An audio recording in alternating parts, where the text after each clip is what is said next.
नमस्कार। पॉलिटिक्स में आप सबों का स्वागत है। और आज हम पॉलिटिक्स में उस पॉलिटिक्स की बात कर रहे हैं जिस पॉलिटिक्स के सहारे तमाम क्षेत्रीय दलों को बड़े दलों ने ऐसा सबक सिखाया है कि हमें लगता है कि चुनाव के बाद भी महीनों वो होश में आएंगे कि नहीं आएंगे कहना मुश्किल है। मुकेश सहनी प्रेस कॉन्फ्रेंस बुलाए, 12 बजे सारे मीडिया हाउस के लोग वहाँ पहुँच गए। अचानक सूचना उन्होंने दी कि press conference cancel. Upendra Kushwaha all is not well करके दिल्ली गए, उधर से आए, कह दिए कि विधान परिषद का सीट इसको दे देगा, तो हो गया all is well. 4 go ticket बांटे हैं, एगो पत्नी को खड़ा किए हैं, बाकी सब उम्मीदवार को देख ही रहे हैं, 2 गो पर अभी इंतजार कर रहे हैं। जीतन राम मांझी 6 लेके अपने जगह पर पकड़े हुए हैं, कहे थे 12 बोध गया और बगदुमपुर में उम्मीदवार उतारेंगे, लेकिन अभी तक तय नहीं कर पाए हैं। चिराग का क्या हाल हो गया सब देख ही रहे हैं। अंतिम समय तक उसकी कोशिश थी कि चकाई ले ले, लेकिन चकाई भी नहीं मिला। आज जदयू ने जो सूची जारी की है, सिंबल तो कल ही दे दिया था सुमित सिंह को, लेकिन आज विधिवत सिंबल जारी हो गया। मतलब तमाम पॉलिटिकल पार्टी, बिहार के जो पॉलिटिकल क्षेत्रीय दल है, बड़े दल हैं, जिनको पिछले 2 चुनाव से जो ब्लैकमेल कर रहे थे, उनको इस बार एक रणनीति के तहत उनको हाशिए पे लोगों ने धकेल दिया है। मुकेश सहनी हमको लगता है कि आउट ही होगा या कुछ देर ले के शाम तक में कुछ हो जाए तो हो जाए। अब तो प्रेस कॉन्फ्रेंस की स्थिति में भी नहीं है। उपेंद्र कुशवाहा एक्सपोज हो ही गए कि बेटा के टिकट के लिए सब कुछ दांव पर लगा दिए। मांझी का हाल देखिए रहे, जो टिकट मिला उसमें 4 गो पारिवारिक लोगों को टिकट दे दिए हैं, वो भी एक्सपोज हो ही गया। चिराग का हाल देखिए रहे हैं। चिराग के पास अब जो भी सीटें दी गई हैं वो तमाम ऐसी सीटें हैं जहां सीधी लड़ाई है आरजेडी से, और आरजेडी के मजबूत गढ़ वाले इलाके में जहां पासवान का वोटर नाम मात्र है। मतलब बहुत फुदक रहे थे, कह रहे थे स्ट्राइक रेट, मेरा स्ट्राइक रेट देखिए, तो सब लोग मिल के उनको ऐसा सीट दे दिया है ना, अब वो अपना स्ट्राइक रेट बताए। अब उनके सामने सबसे बड़ी चुनौती है वो जो स्ट्राइक रेट कह रहे थे उसको बनाए रखने के लिए। वैसे तमाम अटकलों के बीच क्षेत्रीय दल के निपटारे के बाद शाह आज पटना पहुंच रहे हैं। 3 दिनों तक पटना में रहेंगे और आज 5 बीजेपी के मुख्यमंत्री पटना पहुंचे हुए हैं। सभी लोगों के रामकृपाल यादव के नॉमिनेशन से लेकर सभी जगह, सम्राट चौधरी का भी आज नॉमिनेशन है। पर एकदम पूरे ताकत के साथ बीजेपी मैदान में उतरी है। पूरा एनडीए पूरी ताकत के साथ मैदान में उतरा है। और बात अगर सामने वाले की करें तो महागठबंधन में भी ठीक से सीट बंटवारे की भी औपचारिक भी ऐलान नहीं हुआ है। अंदर खाने से अपने लोग सिंबल दे रहे हैं, लेकिन कोई ऐलान नहीं हुआ है। एक तरफ जहां मैदान में रणभेरियां बच चुकी है, वहां महागठबंधन अभी अपने सेना में कौन सेनापति होगा, कौन मंत्री होगा, कौन लीड करेगा, ये भी अभी तक तय नहीं कर पाए। तो यही दोनों में फ़र्क है। तो इस बार के चुनाव में सब कुछ चलेगा जो महाराष्ट्र में देखने को मिला था।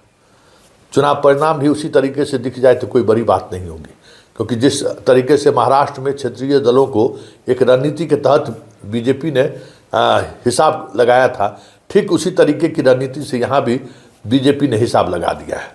अब क्षेत्रीय दल के पास न वो ताकत रहा, न अब बाहर जाने का कोई रास्ता रहा। हाँ, एक विकल्प के तौर पर जो उभर रहे हैं, तेज प्रताप, IIM, पशुपति पारस, ये सारे लोग एक प्लेटफॉर्म पर आने की खबर है, लेकिन इसमें वो दम नहीं है। पारस कब भाग जाएगा कहना मुश्किल है। पारस में अगर दम रहता, रामविलास पासवान के भाई की तरह अगर वो गांडी उठा लिए रहते तो लोकसभा चुनाव में ही खेला हो गया रहता। लेकिन ये युद्ध के मैदान में तो आपको धुरंधर तो बनना पड़ेगा, धनुर्धारी बनना पड़ेगा आपको।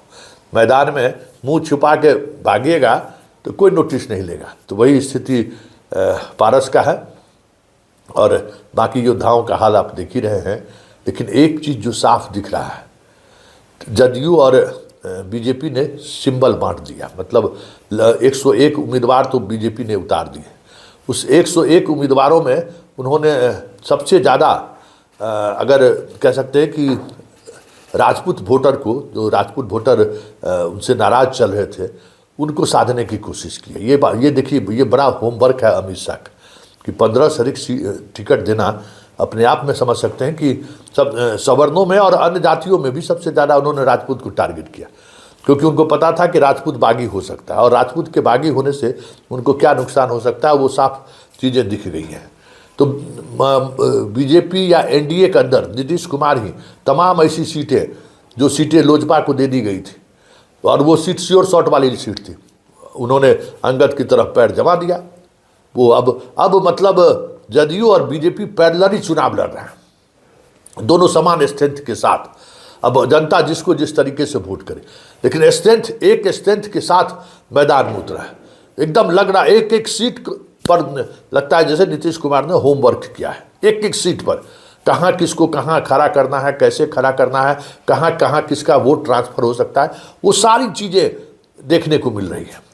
तमाम ऐसी सीटों पर हमें लगता है कि उन्होंने वीटो लगाया जिन सीटों के सहारे वो बीजेपी के साथ कम्बिनेशन बनाकर वोट का ट्रांसफ़र करा सके, चाहे वो दरभंगा हो, समस्तीपुर हो, चाहे बेगूसराय हो, जो इलाके में देखिए। इसीलिए उन इलाकों से चिराग पासवान को पहले रुखसत किया, पहले चिराग को इधर से भगाओ, सीधा सीधी हम लोग साथ रहेंगे तो फिर कहीं डेंट की आवश्यकता ही नहीं पड़ेगी। इसलिए देखिएगा कि चिराग पासवान को उन्हीं इलाकों में भेजा गया है जहाँ जदयू और भाजपा लड़ाई में नहीं था, तो वहाँ उधर का रास्ता जाओ, तुम अलग लड़ो, इस खेम में आने की जरूरत नहीं है। जहाँ अति पिछड़ा, महादलित और सवर्णों का वोट शिफ्ट कराने का जो इलाका है, उस इलाके से चिराग और उपेंद्र कुशवाहा दोनों को बाहर कर दिया। वहाँ हम दोनों रहे तो दोनों के वोटर में कोई कन्फ्यूजन नहीं रहे। हम दोनों वोटर साथ रहेंगे तो स्ट्राइक रेट 90% के करीब जा सकता है। ये समझदारी अमित शाह को है। इसलिए इन तमाम इलाकों से ऐसे तमाम क्षेत्रीय दल जो जिसकी वजह से कम्बिनेशन कहीं न कहीं प्रभावित हो सकता था, एनडीए के वोट में बिखराव हो सकता था, साथ रहते हुए भी उसको उन्होंने एक सोची समझी रणनीति के तहत उस इलाके से ही बाहर कर दिया। जहाँ नीतीश का इलाका है उन इलाकों में भी चिराग और उपेंद्र कुशवाहा का प्रवेश नहीं करने दिया। उसी तरीके से जहाँ बीजेपी का खुद का इलाका था उन इलाकों में भी चिराग और उपेंद्र कुशवाहा को प्रवेश करने नहीं दिया गया कि भाई हम दोनों लड़ेंगे। भाई अब देखिए तमाम, आप सीट देख लीजिए, उठा लीजिए गंगा के इस पार, फर्स्ट फेज में सबसे थोड़ा असहजता वाली सीट थी, उन सीटों में आप देख लीजिए सब लोगों को हटा दिया।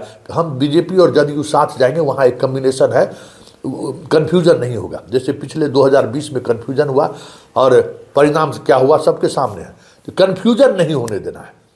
इसलिए गंगा के इस पार शिफ्ट कर दिया चिराग को। मगध में और शाहबाद में जाओ तुम घूमो, बहुत तुमको गुरूर था ना कि इस इलाके में मेरा वोट बैंक बहुत है। लेकिन गंगा के उस पार जहाँ सामाजिक समीकरण नीतीश के अनुकूल है और बीजेपी उस समीकरण को अगर साधेगी तो स्ट्राइक रेट 90% तक पहुँच सकता है, सबको साथ ले लिया। इसलिए इस बार बिहार का चुनाव सीट बंटवारे के साथ ही दिखने लगा है कि महाराष्ट्र की तरफ बढ़ रहा है।